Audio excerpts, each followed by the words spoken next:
So this part, I hope, will be a little less mathematical and a little more intuitive and fun. Let's see how it goes.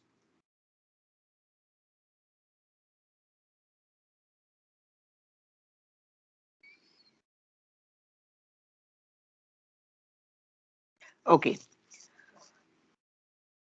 So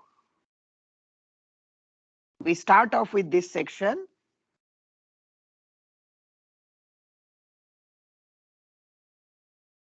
Sometimes it is also called content governance.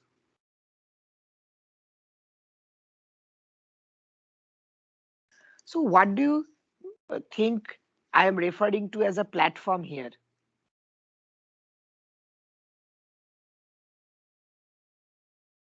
What is a platform? According to you, I mean, tell me, according to you, think aloud. What do you think is a platform?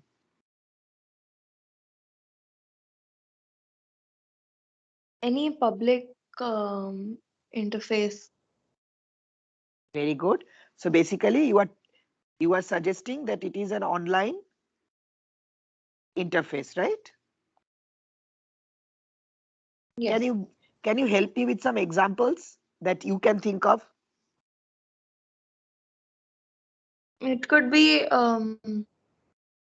things like Twitter. Yeah. Um, So basically we're referring to social media platforms, right? yes. Social media platforms. Social It media. can also be journals and workshops, I think. Just a second, we will write all of them. First is, you said social media platforms.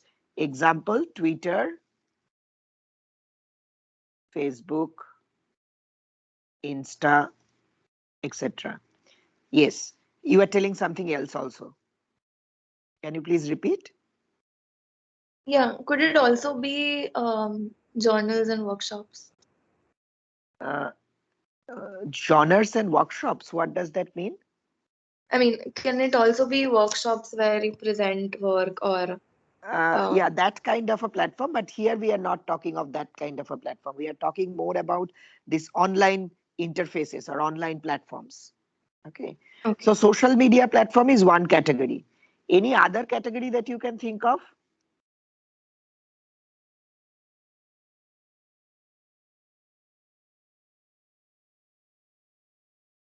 Nowadays, you do daily shopping on such platforms. E-commerce website. E-commerce platforms.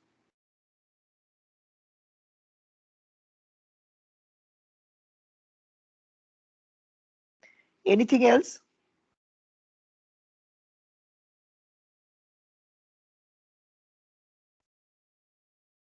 Any other platform that you can think of?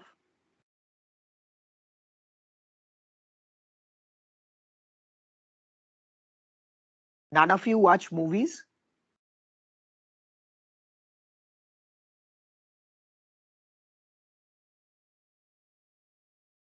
These are like Amazon, Flipkart. Yes, someone is telling something. Netflix. Yes, Streaming movie service. platforms.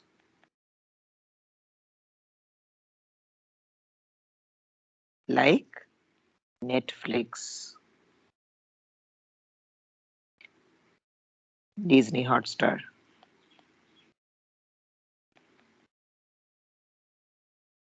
etc. Okay, so now these are like all the different types of platforms that one can think of. Now, what do we mean by governance? Why is this governance word coming in? Any idea? Or what could it refer to?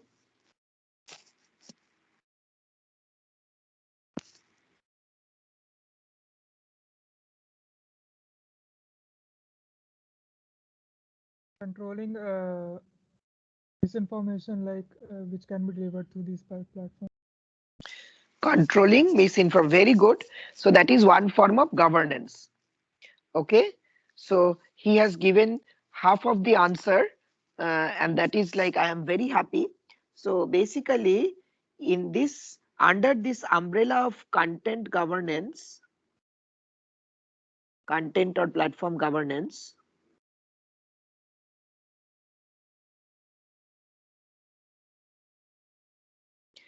we will discuss two types of like uh, two types of aspects where ethical thinking is required. Like, since this is like all about AI and ethics, so we will talk about two different aspects where ethical thinking is necessary. One is in content dissemination,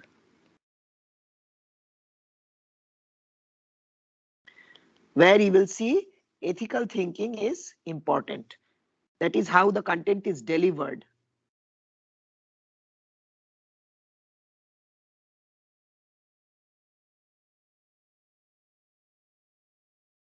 This is one place where it requires us to have an ethical thinking, a deep ethical thinking.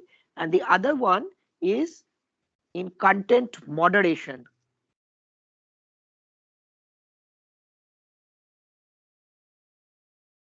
This is where what he was trying to point to. So content moderation actually deals with, like, this part of the ethical thinking deals with reduction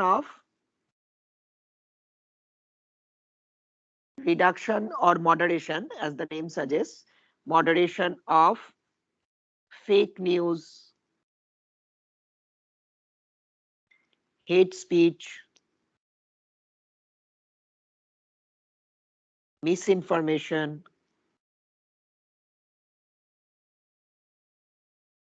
etc. Okay, so these are the two parts. One is the dissemination part and the other is the moderation part. So we will start our segment, this segment of discussion, with a dissemination example, because this is a very interesting example. This is a case study of how discriminatory some form of content dissemination could be. So that is what we will talk about. But before that, a little bit more about the like the definition. So basically, as you have already correctly pointed out, most of you, so a platform is kind of a data-driven app or service. Okay, and you have many such platforms.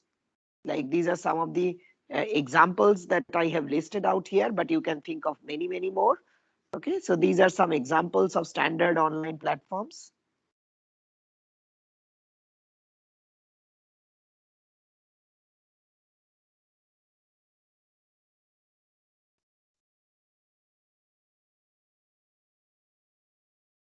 So now, governance.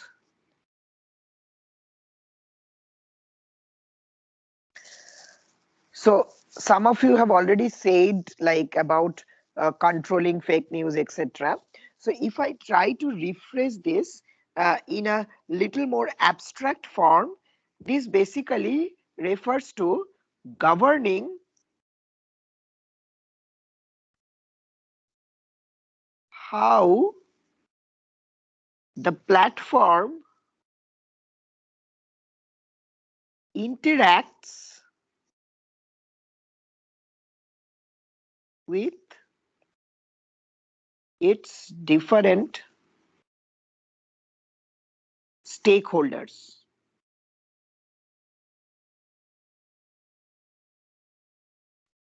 Okay, this in a nutshell is the idea of governance. Basically, you want to regulate or govern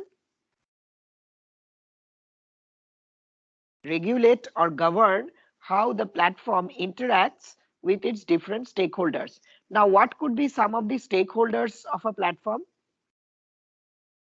Let's take Amazon. This is something that, like, I guess many of you are using like very frequently. So let us take Amazon as a platform. What are some of its stakeholders? Stakeholders means dependent on Amazon.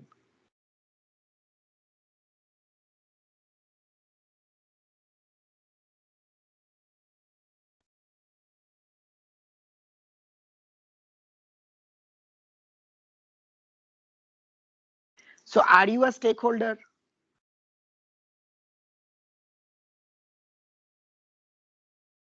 Yes. Yes. So in what role? In what role typically? Consumer. Customer, yeah, or consumer. Customer. So customer. Any other stakeholder? Some merchants. Producers, manufacturers. The sellers. Okay. Or as you said, merchants, etc. Anybody else? Sir, the investors. So that means Amazon itself, right? Typically, this is called the marketplace, the online marketplace. So basically, there are three stakeholders that you see here: the customer, the seller, and the online marketplace itself. Okay, so these are some of these stakeholders of the Amazon e-commerce platform. Now, you by governance, we mean how these three stakeholders interact with the online platform. Meaning, like, what are some of the policies and rules? What are some of the policies and rules that should be in place so that there is no discrimination toward any of the stakeholder?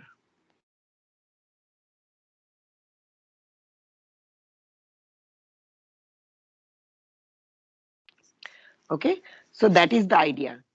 So the governance means that there should be a set of policies or rules or regulations that should be laid out, because otherwise there might be discrimination meted out to some of the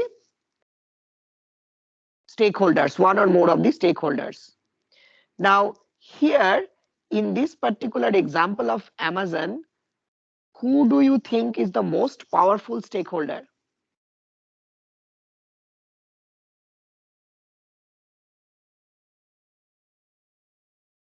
Customer, seller, or the marketplace?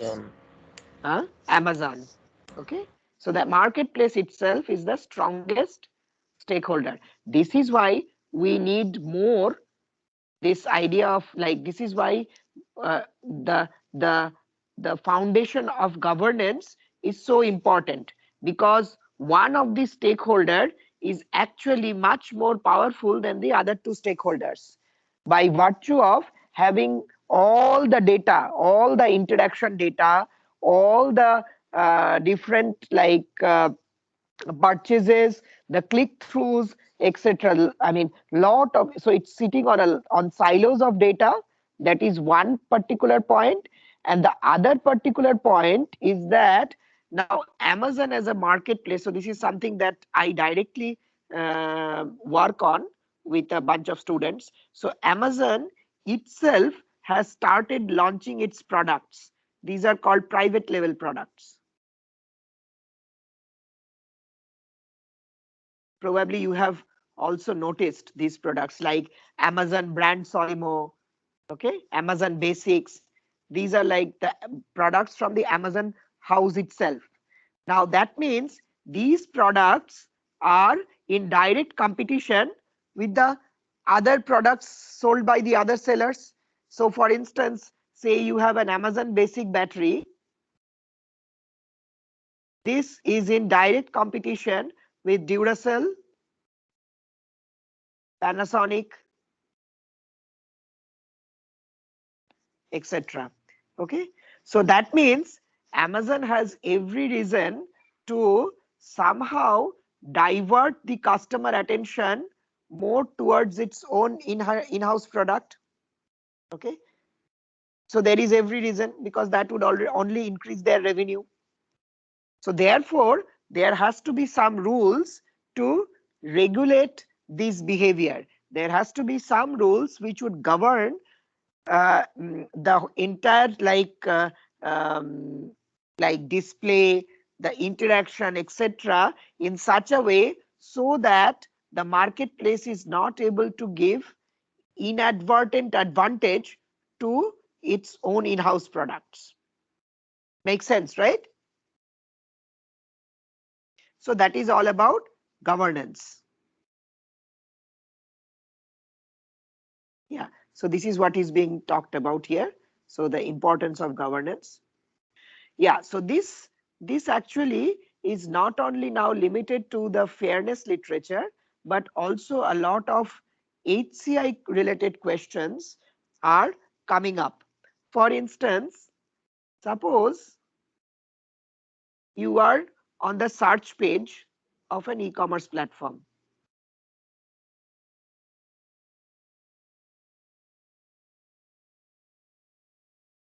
And suppose you are searching for batteries again.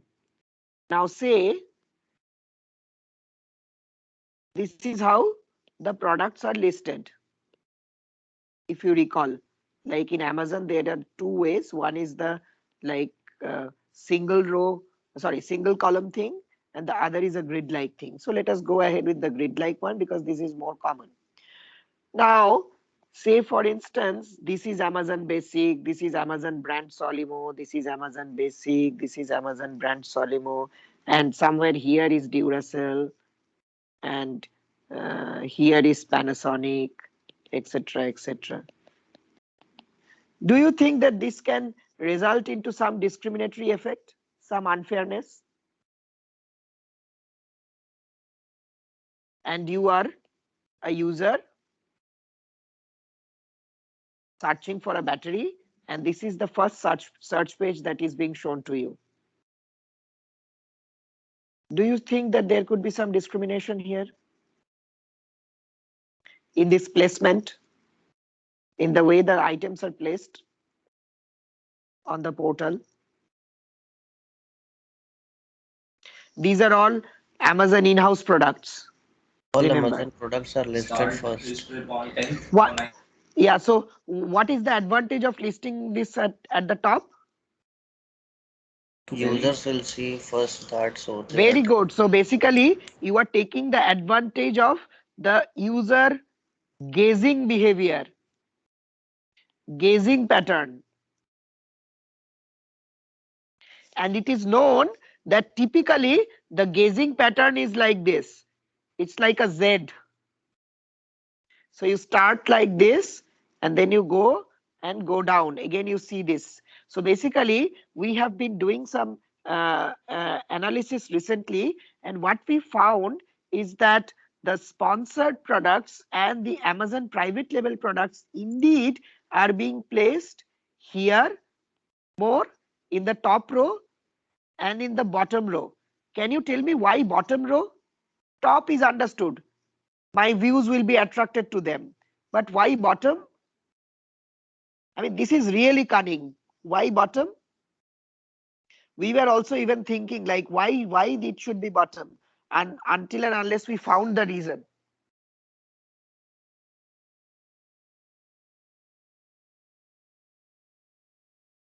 Why would they be Because interested we in go to the end of the page as well. bolo, come again. Yeah, we also go to the end of the page while we scroll. So we That's definitely okay, view. but there is a force here. We need to go to the end of the page. Can you tell me why? To go to the next page. Very good. So you see, Amazon's layout is like that. If you have to go to the next page, all those next page directions are listed at the bottom. They are not listed here or here. So if you have to go to the next page to continue your search, you are bound to go to the last row. Okay, so these are some very nitty-gritty, nuanced unfairness stuffs that are very difficult to unless you go deep into the working with this platform, it's very difficult to see through.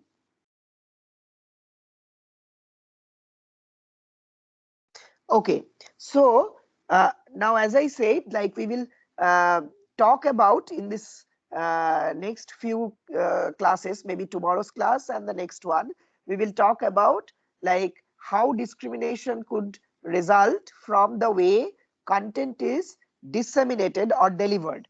Okay, and we will read this very interesting paper where the authors showed that how the Facebook ad delivery is highly discriminatory. Okay, so like Facebook shows ads, right? Where does it show on the page, on your FB page? Where does the ads typically pop up? On the Where do the sides. ads, huh? In the left, Apart from right, top, bottom, on the sides. sides On the means right side, right? Here.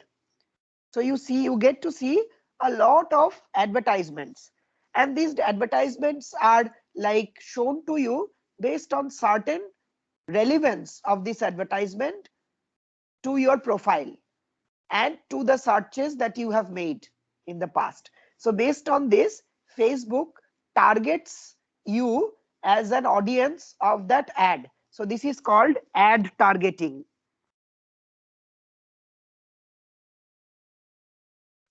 And in this paper, the authors showed, like this paper on discrimination through optimization, in this paper, the authors showed how this ad targeting could be highly biased